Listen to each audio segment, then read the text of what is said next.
हाल ही में सामने आए सौरभ राजपूत हत्याकांड में रोज नए खुलासे हो रहे हैं। मुस्कान और साहिल शुक्ला की अब एक नई साजिश सामने आई है। पता चला है कि मुस्कान और साहिल काफी टाइम से सौरभ को मारने की प्लानिंग कर रहे थे और तो और एक बार तो उनका प्लान फेल भी हो चुका है, मगर 4 मार्च को आखिरकार दोनों अपने घिनौने मंसूबों को अंजाम देने में कामयाब हो गए। सौरभ की हत्या के बाद दोनों ने बड़ी ही बेरहमी से शव के कई टुकड़े किए और एक ड्रम में डालकर सीमेंट से जमा दिए। हैरानी की बात तो यह है कि कत्ल करने और लाश को इतने शातिर ढंग से ठिकाने लगाने के बाद दोनों बेफिक्र होकर हिमाचल घूमने निकल गए। इतना ही नहीं, साहिल को लेकर भी एक डराने वाला खुलासा हुआ था। पुलिस को जांच में मालूम हुआ कि साहिल शुक्ला तंत्र मंत्र और जादू टोने में विश्वास रखता था। साहिल की मां सालों पहले मर चुकी थी, फिर भी साहिल को यकीन था कि मरी हुई मां उससे बात करती है। आगे पुलिस ने बताया कि साहिल के इसी भ्रम का फायदा मुस्कान ने उठाया। मुस्कान ने स्नैपचैट पर 3 फेक आईडी बना रखी थी, जिसमें से एक आईडी साहिल की मां के नाम की थी। कई बार उसने इसी आईडी से साहिल को उसकी मां बनकर मैसेज किया कि मुस्कान अच्छी लड़की है, तू उसके साथ खुश रहेगा।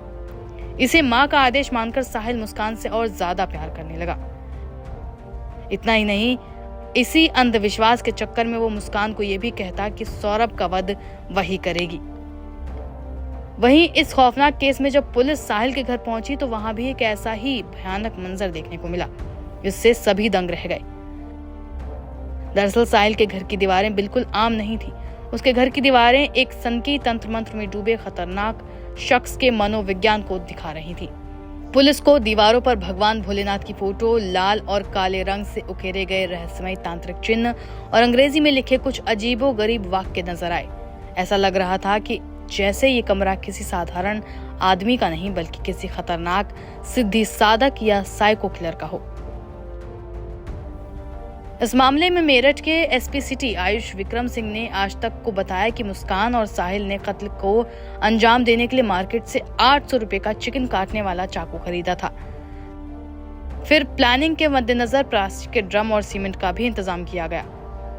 इससे पहले सौरभ को शराब में गोली मिलाकर देने की योजना थी, लेकिन उस दिन सौरभ ने शराब पीने से मना कर दिया। ऐसे में प्लान फेल हो गया। फिर 4 मार्च को कोफ्ते की सब्जी में मुस्कान ने नशे की गोली मिलाकर सौरभ को दी और बेहोश होने पर चाकू से उसकी हत्या कर दी। प्रेमी से पति बने सौरभ पर पहला वार मुस्कान ने ही किया था। आखिर में शव के टुकड़े कर उसे ड्रम में भर दिया गया और सीमेंट से जमा दिया गया।